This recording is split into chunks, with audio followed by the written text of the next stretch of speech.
Guys welcome to my YouTube channel. তো তোমরা সবাই কেমন আছো? আশা করি তোমরা সবাই ভালোই আছো। তো জলঝড়ের বাজারে তোমাদের সাথে একটি ভিডিও শেয়ার করতে চলে এসেছি। তো আজকে 15ই আগস্ট 79th ইন্ডিপেন্ডেন্স ডে, মানে 79তম স্বাধীনতা দিবসের উদযাপনের আয়োজন করেছে কালিদহ বাবা পঞ্চানন্দ ইয়ংস্টার ক্লাবের পরিচালনায় তরুণ যুবক সদস্যরা।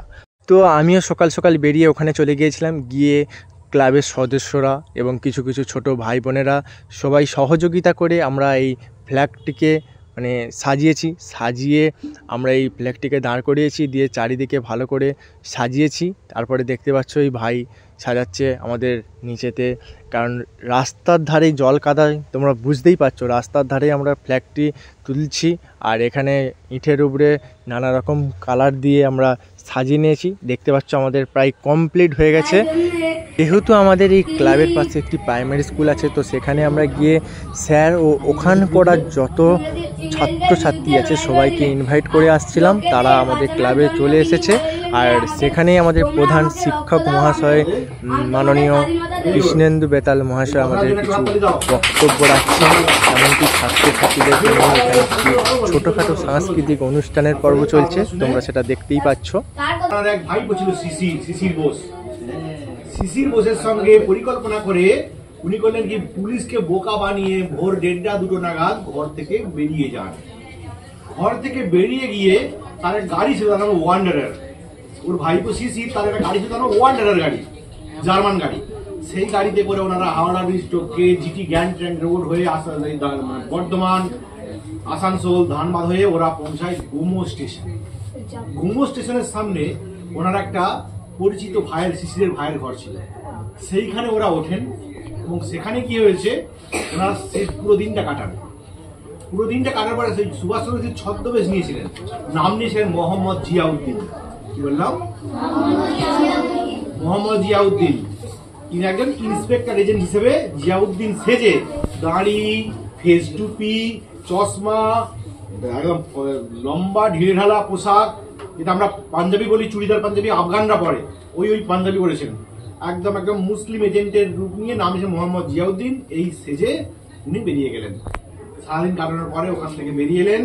তারপরে ওখান থেকে একটা স্টেশনে গেলেন, যেখানে আমরা আজকের ওই স্টেশনটার নাম হয়েছে নেতাজি।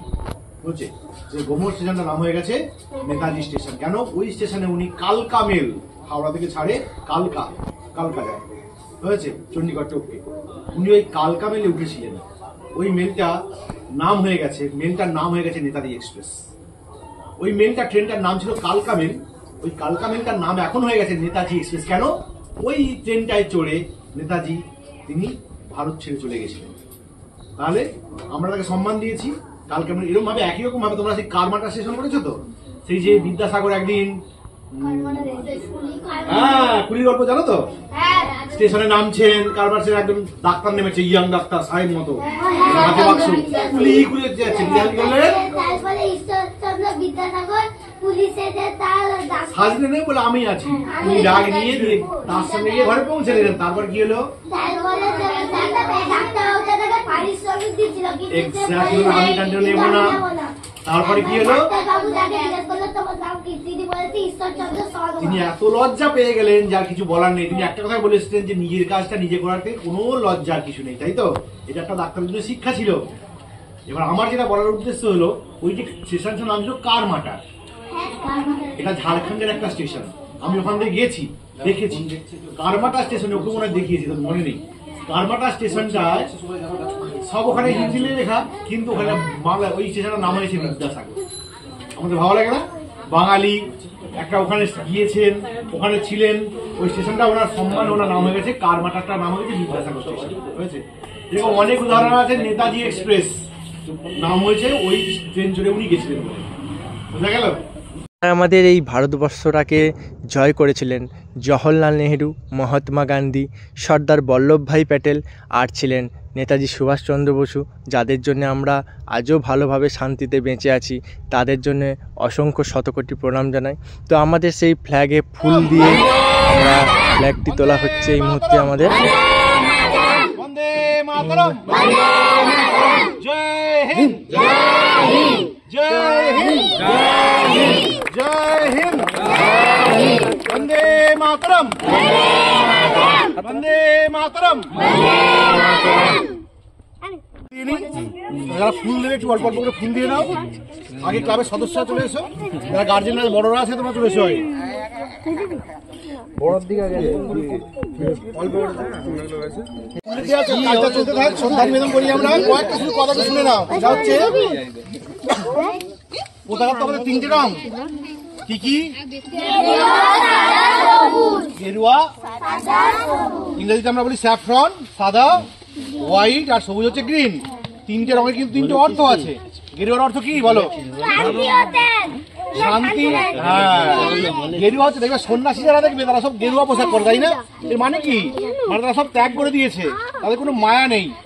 ভারতবর্ষ একটা বড় দেশ, এর জন্য অনেক বিপ্লবী শহীদ হয়েছেন, জীবনকে ত্যাগ করে দিয়েছেন, ত্যাগের প্রতীক। আর সাদার কিসের প্রতীক? মানে আমরা শান্তিপ্রিয় জাতি। এমন কোন ঘটনা ইতিহাসে শুনেছো যে ভারতবর্ষ অন্য দেশকে আক্রমণ করেছে? ভারতবর্ষকে আক্রমণ করেছে আমরা আমাদের সম্মান রক্ষা করি, কিন্তু ভারতবর্ষকে আক্রমণ করেনি। ভারতবর্ষে অনেক আক্রমণকারী এসেছে, যেমন কি কি? পাকিস্তান তো পরে হয়েছে। চেঙ্গিস খান শুনেছো? শক, হুন, মোগল, পাঠান, ইংরেজ, কে আসেনি? সবাই এসেছে। তাই ভারতবর্ষকে পদানত করার চেষ্টা করেছে, কিন্তু ভারতবর্ষ মাথা উঁচু করে দাঁড়িয়ে আছে, এখনো দাঁড়িয়ে আছি আমরা। আর লাস্টে যে সবুজ, তার প্রতীক কি? সমৃদ্ধি, চিরনবীন, চিরতারুণ্য। অর্থাৎ যারা ক্লাবে দেখো সবাই সব তরুণ তরুণ। তরুণরা হচ্ছে শক্তির প্রতীক, কাজের প্রতীক। যুদ্ধ করতে গেলে বুড়োকে নিয়ে যায় না, তরুণদেরকে নিয়ে যায়, মানে এরা হচ্ছে শক্তির প্রতীক। তাই এই পতাকার মধ্যে সবই আছে। আমাদের কাজ হচ্ছে, আমাদের উচিত এই পতাকাকে যোগ্য সম্মান দেওয়া। প্রত্যেক হাতে পতাকা আছে তো, এটা ছোট্ট শুধু একটা পতাকা নয়, এটা প্রতীক একটা। কিসের প্রতীক? ভারতবর্ষের সম্মানের প্রতীক। আমরা কি নিচে ফেলবো না, পা দিয়ে মারাবো না। যদি কোনো পড়ে থাকে সসম্মানে সেটাকে তুলে আমরা জায়গা, এটাকে আলাদা করে সরিয়ে দিতে হবে, কিন্তু পা যেন না পড়ে এটাতে। আর ধরার সময় অবশ্যই যেন এটা উপর দিকে থাকে। আমাদের ভুলবশত অনেক সময় হয়ে যায়, কিন্তু যেন এটা না করি আমরা, এটা আমাদের মাথায় রাখতে হবে। আমরা সবাই এখন জাতীয় সঙ্গীত গাইবো, সবাই নিশ্চয়ই জানো। জাতীয়, আমি ওখানে কি বলেছিলাম, স্কুলে যারা পড়ো জাতীয় সঙ্গীত গাইতে সাবধান, পয়সা না হয়, তাই তো? অর্থাৎ হাতগুলো পাশে থাকবে। যদি কেউ ভুলবশত এরকম করে দাঁড়ায়, তাকে দেখে আমার কপি করার দরকার নেই। আমরা সবসময় হাতগুলোকে পাশে রাখবো, পাশে রেখে একসঙ্গে জাতীয় সঙ্গীত গাইবো। যারা ওখানে দাঁড়িয়ে আছো একটুখানি বলবো আমাদের সঙ্গ দিতে। সাইকেল থেকে নেমে 52 সেকেন্ড জাতীয় সঙ্গীত গাইতে কতক্ষণ সময় লাগে? 52 সেকেন্ড লাগে। 52 সেকেন্ড আমাদের সঙ্গ দাও, একসঙ্গে আমরা জাতীয় সঙ্গীত গাইবো, ঠিক আছে?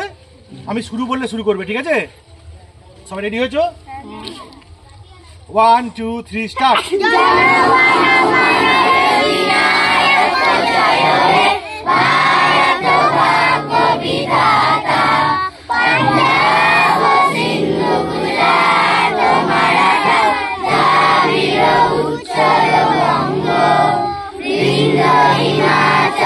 যমুনায় গঙ্গা উচ্ছল জল বিতরঙ্গ তব শুভ নামে জাগে তব শুভ আশিস মাগে গাহে তব জয় গাথা জনগণ মঙ্গল দায়ক জয় হে ভারত ভাগ্য বিধাতা জয় হে জয় হে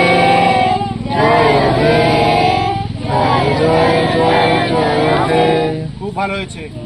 তাহলে এই জয়গানের সঙ্গে সঙ্গে আমরা দেশমাতৃকার জয়গান করলাম, ভারতবর্ষকে সম্মান জানালাম, শ্রদ্ধা জানালাম, এবং অবশ্যই করে যে পতাকা আজকে তোলা হয়েছে এটাকে এটুকু মনে রাখতে হবে যে বিকেল সন্ধ্যার আগে পর্যন্ত, সূর্য ডোবার পর বা সূর্য ডোবার আগে, ওর পরে করলে হবে না, এটাকে নামিয়ে নিতে হবে। অর্ধনমিত নয়, দুটো কারণে পতাকা নামিয়ে নেওয়া হয়। অর্ধনমিত অর্থাৎ নামিয়ে অর্ধেকটা জায়গায় রাখা হয়, আর নামিয়ে একেবারে খুলে নেওয়া হয়। আমরা অর্ধনমিত কখন করি? যখন দেশের কোনো বড় কেউ মারা যায়, খুব সম্মানীয় ব্যক্তিত্ব, দেশের যে সম্পদ, দেশের যে রত্ন, কেউ মারা গেলে তাকে শ্রদ্ধা জানিয়ে তার দুঃখে দুঃখী হয়ে ভারতবর্ষের পতাকা দেখবে অর্ধেকটা নামিয়ে দেওয়া হয়। তাকে আমরা বলি জাতীয় শোক ঘোষণা করা। যখন জাতীয় শোক ঘোষণা হয় তখন পতাকাটা অর্ধেক নামানো হয়, কিন্তু আজকে কি হবে, এটাকে নামিয়ে তুলে নিতে হবে সন্ধ্যা পর্যন্ত। সন্ধ্যা পর্যন্ত উঠতে থাকবে, ঠিক আছে? তাহলে এবার আর কেউ ফুল দিতে চাও দিয়ে দাও, তাহলে শেষ করবো আমরা।